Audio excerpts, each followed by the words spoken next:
ఖచ్చితంగా రాముడు రామాలయం నిర్మిస్తాడు అని చెప్పేసి ఖచ్చితంగా నమ్మిన వాళ్ళలో నేను ఒకరిని.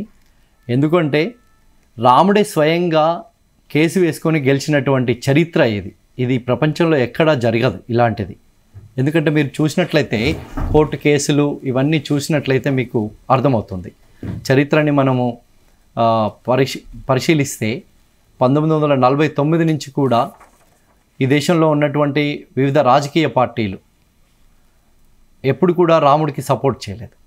కాంగ్రెస్ పార్టీని తీసుకుంటే ఆ రోజు 49 డిసెంబర్ 16న అప్పుడున్నటువంటి ప్రధానమంత్రి నెహ్రూ గారే స్వయంగా అక్కడ కలెక్టర్ కేకే నాయర్ అని చెప్పేసి అయోధ్య కలెక్టర్ ఉండేవాడు, ఆయనకి స్వయంగా ఆదేశాలు ఇచ్చిండు ఆ రాముడు విగ్రహాలు తీసేసి బయట పెట్టమని చెప్పేసి.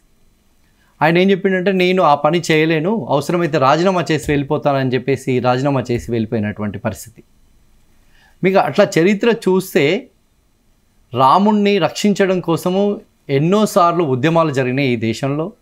ఎంతోమంది ప్రాణ త్యాగం చేసిండ్రు.